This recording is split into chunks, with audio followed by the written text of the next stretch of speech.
Okay, so as you can see, we have light now. Just want to get that out of the way.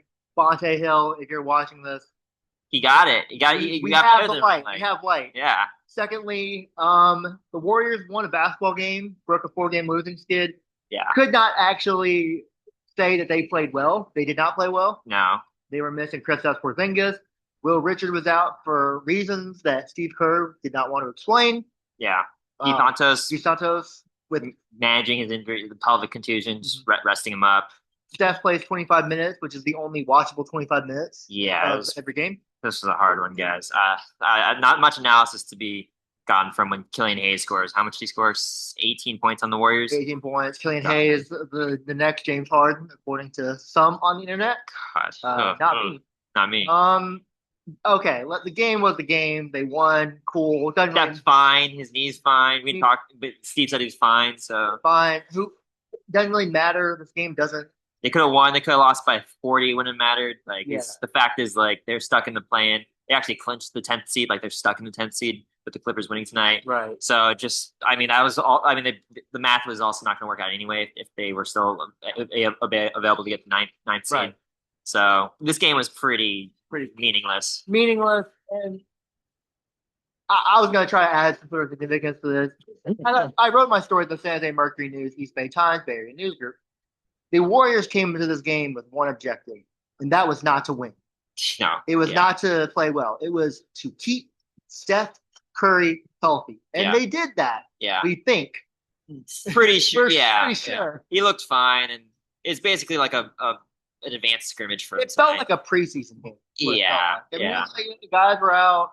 Draymond was engaged for the last 5 minutes of the game. When the Kings were yanking the hook, Yeah. like Pat Spencer, bless his heart, 41 minutes. Like he's not gonna play 41 minutes in a real playing game, He told us he had never played 21 minutes before in in his his life, life. which makes sense. College games are like 40 minutes. I don't think he played 41 minutes in a lacrosse game, and he was the god of lacrosse. Yeah. So But speaking of Draymond Green, well, let's talk about really the interesting thing of this night, which is Draymond Green saying that the play-in hasn't really worked because it hasn't yeah. prevented tanking. Let's set the scene here. Draymond is like rolling through this press conference, like giving the minimal amount of effort, which I don't blame him because we're also trying to get out of there. Yeah. And then some reporters start asking, like, "Oh, thoughts on the playing game?" He's like, "Not excited, not even a little bit excited." And then our colleague Nick Friedel gets him going and is like, "Do you think the play-in largely has the play-in worked?" Yeah. And he just goes off. He's like, no, because it's not preventing tanking. And he was like, the last 15 games of our season has not mattered. No, Win, lose, we're even stuck in the 10 seed. and that's the problem. I don't know if they were really stuck in the 10 seed, but they could have moved up if they hadn't just completely bombed. The injury storm probably also kept them in the 10th seed. But I mean, the point was like they couldn't. I think his other point was like they could have lost all these games and it wouldn't have mattered because the teams below them are still tanking out of the play-in. Right. The whole point of the play-in was to keep those like 10 to 8 to 12 teams like in that range from not tanking. And teams are doing it anyway because like if anything, it's almost more egregious, more aggressive to get out of the play-in. Yes. Which was part of his point. Yeah, and then we asked him, well, how do you solve tanking? I believe he's had over $1 million in fines from the NBA. So to inform kind of where it's coming from, Yeah. he basically said, hit the teams where it hurt, which is their pocketbook. Yeah. Which I can see where he's coming from in like principle, but in reality, I don't think it would affect anything. how much money would you have to actually take away from a team? Yeah. For them to be disincentivized from, tanking. Like $1 million is if you can get AJ Demancia by tanking, $1 million is nothing to you. You're gonna make that up so bad. $1 million every day of the week. Yeah, and it wouldn't for matter. Multiple weeks. No, like how much money has Steph Curry made the Warriors the franchise? Like billions. Yeah. So like they would sacrifice so much money, like to do it over again if they had to tank. They sacrifice all the money. And like his other point was like the league loves finding teams or doesn't really find refs or teams when it matters, but when it's players, they'll do it real quick, they'll do it fast. He was pretty, he was kind of insinuating like they treat the players differently when it comes to finding players. Yeah. So I see where he's coming from. Yeah, I mean he's right because he was also saying like we know 12 teams are tanking and they've only fined 2 of them. Yeah, let me do the math here. I mean, but I will say this team is beyond tanking. I mean, we read some of these names. Got the box score right here. Before the season, Could a casual fan have told you who Daeqwon Powden was? Nope. Warriors Summer League guy, if I'm Legend, right. yeah. Precious Achua, I think your average NBA fan has heard of him. But he's also falling out of the league. Maxime Reynaud, Stanford grad, by the way, 17 points. That's a deep NBA nerd cut a little bit. Just a little bit. Rookie, though. Rookie, Team, probably. Neek Clifford.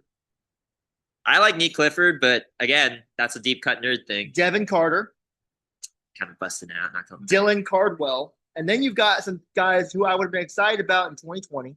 Yeah. Malik Monk, Doug McDermott. I don't know about 2020. I think by I don't know if you'd ever be excited for Doug McDermott. And then Killian Hayes, the next James Harden, we thought. Yeah. So tough. It's a tough game to watch. So the Kings they're not taking on purpose. Like this is just what's happened. They just suck. They just suck. Yeah. They're terrible. But other teams like the Jazz, the Pacers are doing it pretty egregiously. Like with that said, I mean, if you're looking at this box score, should a team with Cloud, Achua, Reynaud, Clifford, and Carter be taking even this version of the Warriors to the buzzer, basically? No. They looked disinterested. Honestly, Steph looked like he was just trying to run, like get his cardio, which I don't even blame him because two 4-point plays though in the second quarter. Yeah, like he looked good. He's corner. I thought that was pretty fun. Yeah. Looking ahead, we have one more home game against the Los Angeles Lakers, who are also injured. What's left of the Los Angeles Lakers? Yeah. The zombie Lakers. Luka Doncic ain't gonna play. He's in Europe. Reeves ain't gonna play. He also might be in Europe. Jared Vanderbilt apparently got blown up. Him had blow up with JJ Redick. Yeah. Who knows if he's gonna play? They are also kind of struggling. They're going to be in the playoffs. Yeah. Just they'll be limping into it. Quite literally. And then LeBron. I think LeBron and Curry did not play tonight. Did not play against the Thunder. I feel like he'll probably play. I have to imagine. That's the thing that we were also asking. Like we got a little bit of like interesting stuff. Was like how the Warriors kind of manage these last 3 games because they don't look like they're in rhythm because Steph's coming back, but they also don't want to risk injury. Steve said they'll probably err on the side of just don't get hurt. Right. Which means at least in 2 of these games, I don't think you're gonna get the full squad. You're probably gonna get one more dress rehearsal, and then prepare for whatever playing game you have on Wednesday night. I mean, the Clippers and the Blazers who are battling for that 8-9 seed. Yeah, they play on Friday. I think that's when we'll find out. And if the Clippers win, they own the tiebreaker. That they're basically. And you'll see us in Portland. You'll see us in Portland. Yeah, JoJo and Kenzo show in Portland. Yeah, look forward to that. Anything else you want to talk about with this game? I know it's a pretty short episode, but Charles Bassey, I like Charles. Oh yeah, Charles Bassey. It's great. He is a good touch. Omer Yurtseven seemed like he was well liked in the Warriors locker room. Nice guy. Seemed like a nice guy. 80 million fans in Turkey, according to that one Turkish reporter in Boston. Yeah, man, Charles Bassey looks like Wilt Chamberlain compared to when it comes to finishing at the rim compared to some of these other Warriors. Yeah, like Malevy, bless his heart. Real nice guy. Can't score. He has one hand. He still has one hand. This is my left. This is actually my right hand because reversed. Yeah. His left hand, which is his weak hand, is the only hand he can use. He walked out of the locker room and had this big ice pack on his wrist. Yeah, we'd heard it kind of healed, but it definitely is not healed. But yeah, no, back to Charles Bassey, like he looked good, 14-12. Came out. He's from the G League, so like they'd known about him for a while, and he's looked good in his first 2 games. I mean, I thought he had like really good hands, which Draymond also kind of confirmed, which is nice. Which was kind of nice to hear Draymond confirm that. Which I mean, I like Quentin Post seems like a nice guy. Well, and he can hypothetically shoot. It's just he hasn't really made it this year. This season. Have a very much sophomore slump. Yeah. So having Bassey's ability to dive to the rim has really helped. He has really good touch around the rim too. Like he had some floaters that aren't easy. Like those are like some hard floaters to hit as a big man. Right. Now, again, they're playing the Sacramento Kings, which, as I said, was starting Maxime Reynaud, great offensive talent. Doesn't play defense. And then Precious Achua. Which I'm like kind of falling out. Whatever. On the Kings. The Kings. And is Bassey going to help them in that playing game? No, I don't even think he can play in the playing game. Well, what will Donovan Clingan do to Bassey? Or Porzingis. Yeah. And we saw Porzingis struggle to guard Sengun. Yeah. Kind of not similar players, but physical. Strong. Yeah. And Porzingis, he's big, but he's not very. And then you go down the list, it's like Al Horford, like he's going to be coming off injury. Yeah. Draymond, they didn't want to play Draymond on clean earlier this year, you know? So you're gonna ask him to do that. Like if he can do it, he's probably gonna do it. It's just not gonna be. And the thing with Klingon is most of his offense comes from rim runs. Yep. The occasional three that no one thinks he's going to make. Did he make? He makes every 29% one, yeah. And then he'll basically just crash the boards. And I mean, Draymond's great at defending the post using his lower body strength. They're not posting Klingon up. No, they're just running him at the rim, pick and roll, like probably run him with Denny. What would you say that you would rather than? Which we can get into this later. We'll hint at it. We'll hint at it probably a later episode when we know who they're playing. Would you rather just play the Clippers? I mean, I think the Clippers they shut down the Clippers early in the year. That was with Harden, clearly different team with Jimmy and all them. And then they played them really tight in LA. Before Steve got kicked out, right? Before Steve got kicked out and Steph fouled out and all that. And then they played them really tight. Here. Yeah.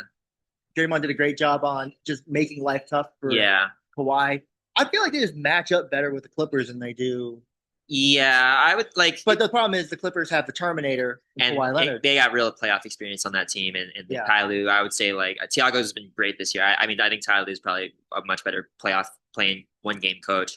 I mean, I don't know. I think Clippers stylistically, in terms of, like, the athleticism and all that stuff, like, you match up better as a Warriors thing. Like, they're older. Yeah. They're not – like, the Blazers, like, physically are going to – Denny Avdija is going to – muscle them. Just – run to the rim and be like, I'm going to either get fouled or I'm going to finish the contract. Tumani Kamara. Kamara gets a problem. Yep. Even Jeremy Caleb Grant. Love. Yeah, Jeremy Grant, Caleb Love. Like, these guys give them problems. So, Which, I mean, I'm not going to pretend like I've watched a ton of Blazers basketball since they played them. They played them like 4 times in the first 2 months of the season. Yeah. Plus 2 times in preseason. I felt like every other day we were like playing Blazers. They were playing Portland. I guess the last thing I would say is it's pretty weird that they're going to end their last home game coming up. Yeah. Feel like season I would say it's flown by, but it's been kind of long, but it's also flown by. It's been a weird year. That first, I remember that first game playing against Denver. And Steph goes for 42. That might have been the apex of the season. I mean, it was a high. There's other apexes, but I mean, to think that's where we were at the start of the season. Al scores like 20 points or what. Kuminga looks awesome. Looks great. Jimmy looked good. They run that big lineup to close the game, and you think it's a championship closing lineup. Like, ooh. And like Aaron Gordon, San Jose's finest. 50. Oh man, looks like he is Kevin Durant out there. It's great. That was great. Completely different season though. Yeah. Completely different team. Oh, by the way, Moses Moody was in the building. Yeah. It's good to see him. Couple of weeks removed from surgery. First time we've seen him. Big old brace. Talked to Dr. Ryan Kennelly of Hospital for Sports Science or Sports Surgery. Read that story at the San Jose Mercury News. But he basically said it's going to be a long recovery process for him. Yeah. So, I mean, he's not even going to really be able to bend his knee for like 4 more weeks. It's good that he's here and that he's with the teammates and team and everything. Like good spirits. He looked a little emotional. I felt like when he was. They also lingered on him for like an entire like 45 seconds. So it's kind of like laughing. Yeah. But Kenzo, where can I read your stuff? ClutchPoints. Find me on Twitter. I'm also gonna do some Giants coverage tomorrow, so stay tuned for that. With the Associated Press. To have the extended Barry and News Group adjacent universe, cinematic universe. Will we see you on the Justice De Los Santos? Definitely one of these days. I gotta get my baseball knowledge, get my mind in the baseball knowledge. Which they won tonight. They're now 4-8. Yeah, vibes are looking up. Yeah, you finally won a game, and that Robbie Ray looked good tonight. That's what I was kind of watching through some of those games. Meanwhile, the Braves, who I casually root for, got to a fight with their love to see it. Baseball World fight. Series MVP Jorge Soler. Nothing different than a baseball fight. Love baseball fight. Where can we find you, Joseph? You can find me at the Bay Area News Group, which is the San Jose Mercury News, East Bay Times, and all those papers and websites. Yep. And check out at some point, I think by the time this publishes, or maybe next morning, we'll have something on Draymond, what he said up there, and we'll catch you after the Lakers game. Woo!